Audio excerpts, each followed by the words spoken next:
안녕하세요. 보일입니다. 인공지능이 우리한테 무슨 상관이 있죠? 우리는 속세의 인연을 끊고 출가한 수행자인데요.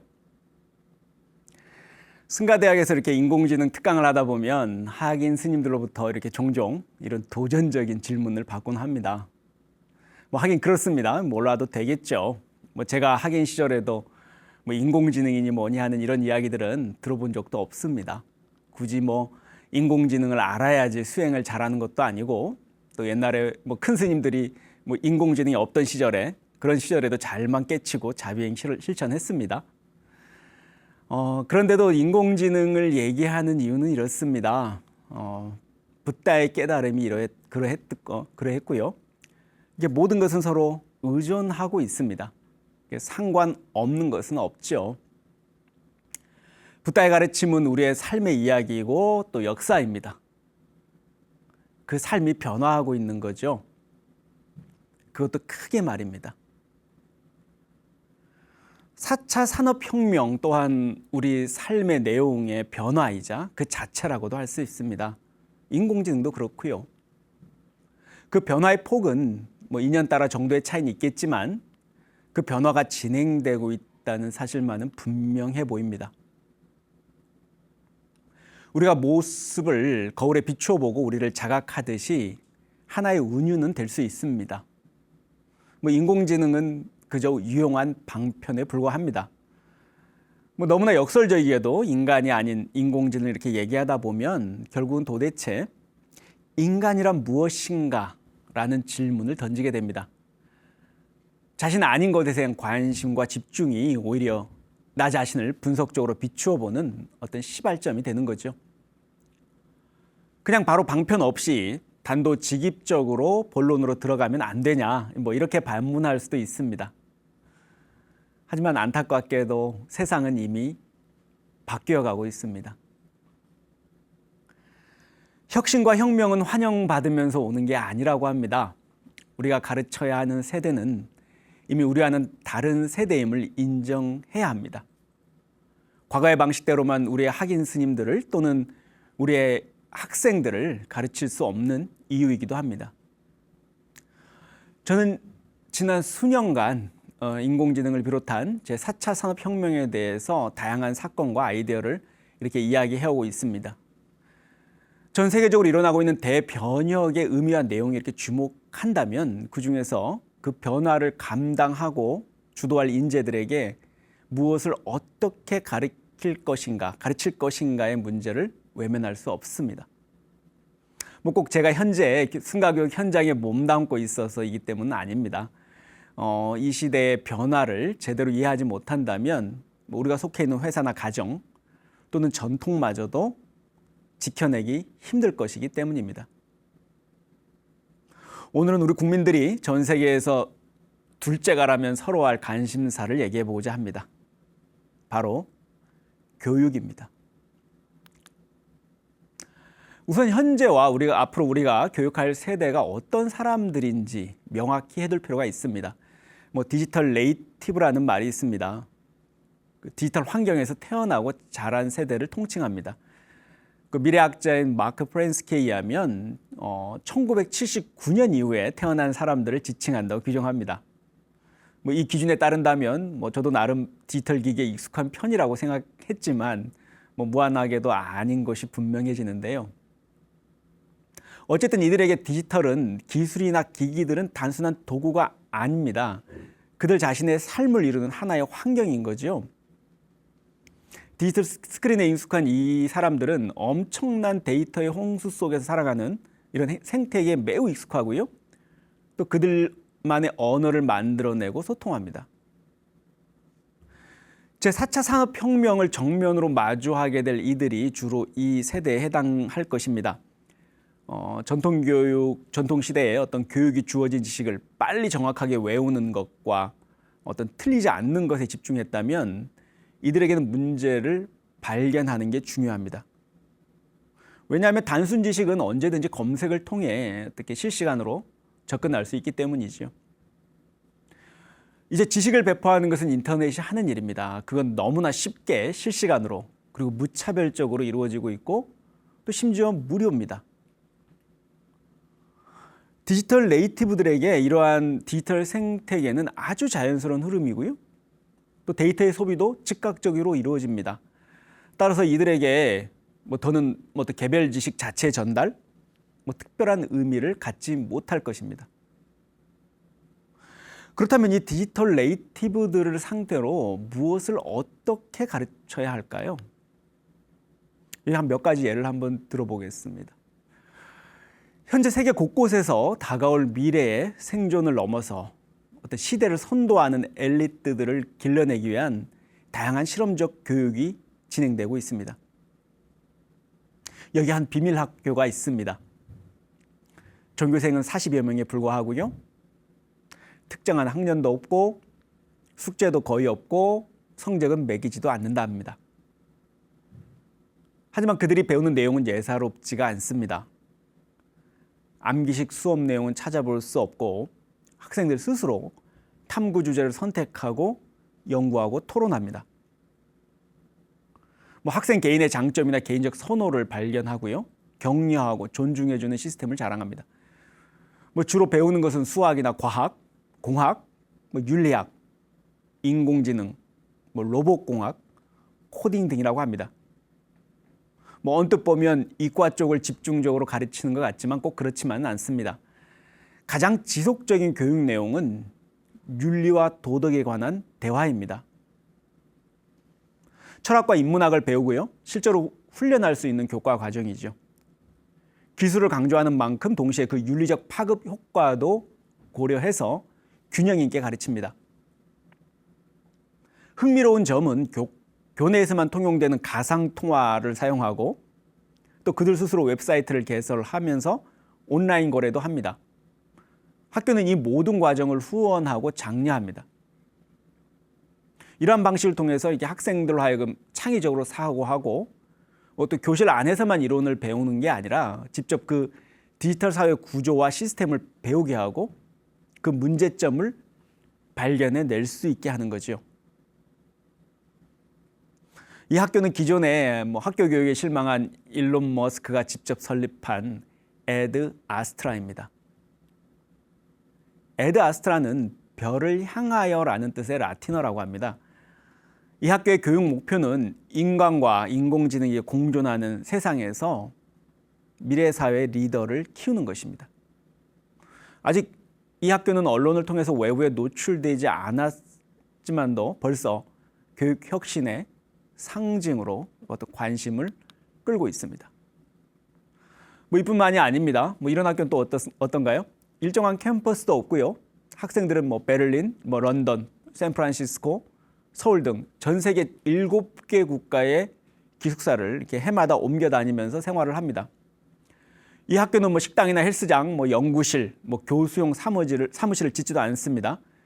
대신에 그들의 모든 자원을 오직 학생들을 교육적으로 지원하는 인프라를 제공하는 데 쓰입니다.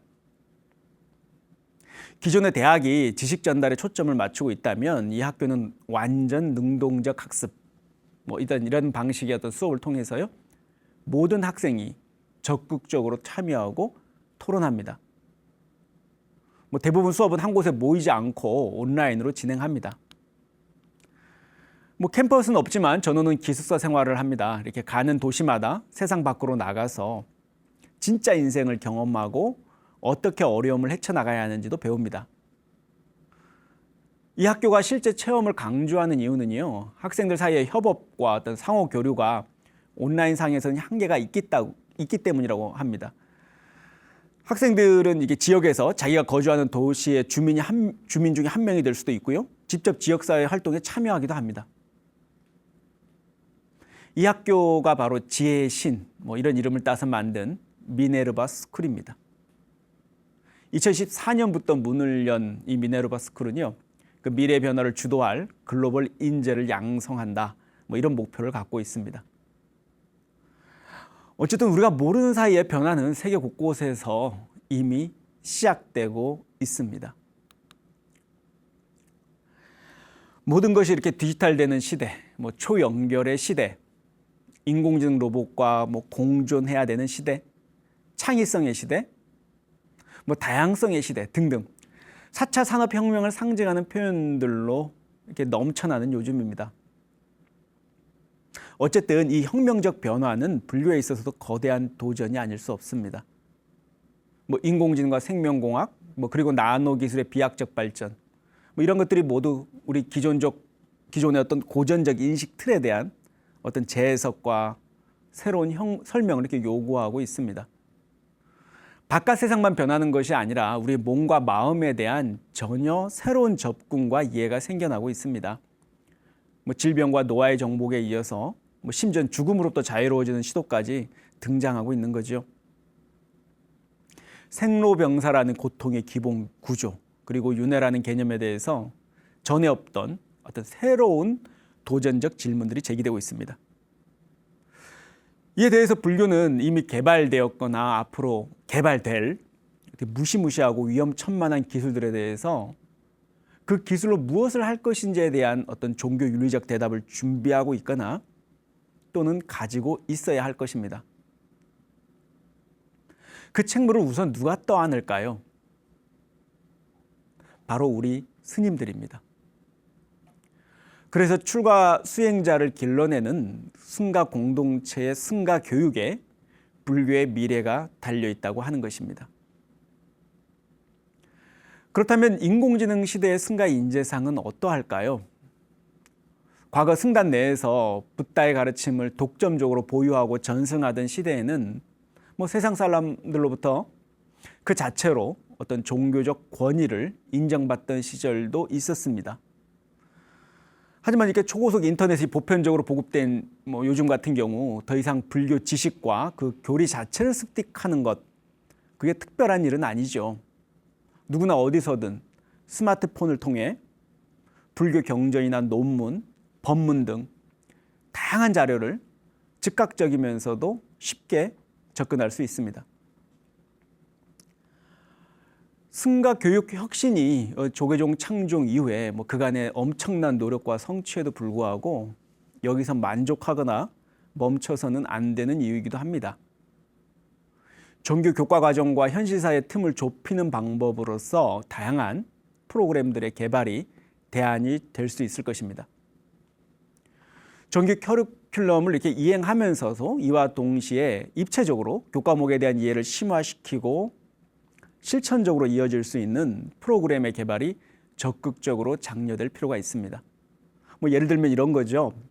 가나선의 이해가 과목으로 편성된 학년에서 그해 가을에 직접 수업을 하고 나서 중국 선종사찰을 방문해서 그 역사적 기원과 자취를 되짚어보는 시기입니다.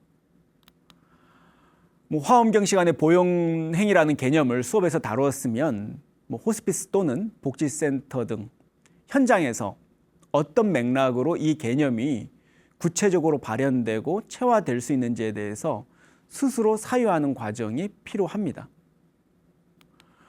또는 중도라는 개념을 이렇게 배웠다고 하면요, 일상 속에서 어떻게 이 중도라는 개념을 드러낼 수 있는지를 프로그램화된 토론을 통해서 체득할 수 있을 것입니다.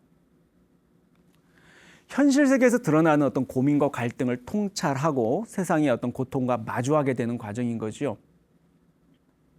결국 정규 과목과 병행되는 프로그램의 진행 과정은 다시 역으로 교실에서 다시 입체적이고 역동적인 수업을 가능하게 합니다.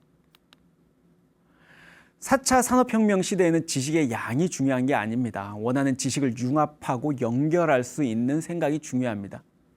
그 과정에서 창의적인 생각이 나올 것입니다. 이것이 승가 교육에서 다양한 프로그램이 필요한 이유입니다. 현재 사찰 승가대학은 다양한 연령과 배경의 학인 스님들로 구성되어 있습니다. 기존의 교실 중심의 수업에서는 어떤 고학력의 학인 스님들이 두각을 나타낼 수밖에 없고 그 격차도 무시할 수 없는 수준입니다. 여기서 현재 제도 교육의 문제점을 승가 교육이 그대로 답습하는 문제가 발생합니다. 이에 대해서 현장 중심의 학습을 통해서 교실 밖에서 다양한 변수에 노출된 학인 스님들은 단순히 교과서에 국한된 체득이 아닌 실질적인 경험과 사유를 시작할 수 있도록 도움을 주는 것이 대안이 될 수 있습니다.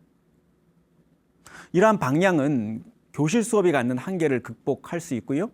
어떤 수업 구성원들의 상호 이해, 또 개성이나 장점을 발현할 수 있도록 견인할 수 있다는 장점이 있습니다.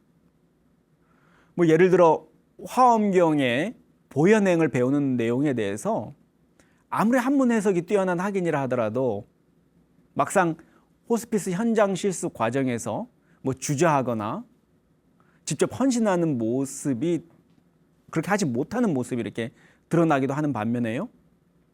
어떤 학인은 교실에서는 두각을 나타내지 못했더라도 실제 현장에 가면요, 또 매우 뛰어난 의사소통 능력, 항상 웃는 얼굴로 그런 센터에서 환우를 돌보는 모습을 발견하게 됩니다. 이런 경우 과연 누가 화엄경의 보현행을 잘 이해하고 체득했다고 할 수 있겠습니까? 이제 불교에 대한 역사적 사실과 어떤 정보의 단순 전달, 뭐 이런 것만 가지고는 교육적 의미를 찾기는 어렵습니다. 종교단체나 뭐 수행 공동체 수업이라는 것은 어떤 실제 수행과 중생 구제의 어떤 이념에 적용할 수 있는 실질적인 지식을 배울 수 있는 곳이어야 합니다. 세상은 열린 사고와 어떤 폭넓은 사상을 가지고 여러 가지 불교 개념들을 다양한 상황들에 적용할 수 있는 어떤 수행자를 필요로 합니다.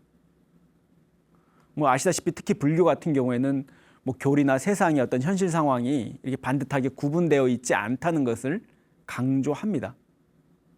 오히려 그 경계를 해소하고 현장에서 다양한 분야들을 연기적으로 연관지어가는 방법을 가르쳐야 합니다. 교실 강의에만 집착할 것이 아니라 공부한 내용을 다양한 문맥과 상황에서 직접 실천해 보도록 가르치는 것입니다. 면밀한 관찰을 토대로 과목 그 자체보다 학인 개개인의 개성과 근기에 중점을 두어야 합니다. 다양성을 가진 학인들이 서로 협력해서 문제를 해결하는 기회를 제공함으로써 창의적인 방식의 문제 해결력을 기를 수 있을 것입니다. 그래서 각 교육기관 단위로 뭐 1인 프로젝트 또는 뭐 소그룹 프로젝트 지원 사업을 펼치는 것도 대안이 될 수 있을 것입니다. 뭐 다양한 배경을 가지고 출가한 승가 공동체 특성상 어떤 개인의 관심사를 최대한 존중해 주는 게 개인이나 공동체 모두에게 도움이 크기 때문입니다. 개인이 프로젝트 수행 과정에서 얻은 성취들은요, 공동체 전체의 역량으로 끌어올리는 요인이 되기도 합니다. 이렇게 하기 위해서는 뭐 개인이나 소그룹 중심이 팀들이 프로젝트를 자발적으로 설계하고 실행해보는 경험을 쌓게 하는 것이 매우 중요하죠. 그리고 그렇게 특정 프로그램을 통해 얻은 아이디어를 다른 프로그램에 적용해보는 것도 큰 도움이 됩니다. 뭐 예를 들면 토론을 준비하는 과정에 스스로 조사한 어떤 다양한 정보나 주제에 대한 어떤 그런 이해, 이것들은 또 자원봉사할 때나 또는 현장에서 그리고 순례길에서 발현될 수 있는 거죠. 또 다른 예는 뭐 사찰 요리에 관심을 갖고 꾸준히 연마한 실력은 또 봉사활동 현장에서도 빛을 발할 수도 있습니다. 그러면 이 모든 것을 위해서는 또 유동적 지식을 갖춘 교수진을 확보하는 것이 또 무엇보다 중요합니다. 높은 수준의 어떤 유동적 지식을 보유하고 어떤 자신만의 학문적 경계를 고집하지 않는 그런 유연성이 확보되어야 할 것입니다. 다양한 학문 분야의 융합과 연결은 가르치는 스님 자신의 성취만이 아니라 그 수혜를 고스란히 그 수업을 받고 있고 참여한 학인 스님들이 받고 영향을 받기 때문입니다. 이러한 환경은 학인 스님들의 수행자로서 성장에 필요한 어떤 다양한 이해와 경험을 견인할 수 있을 것입니다.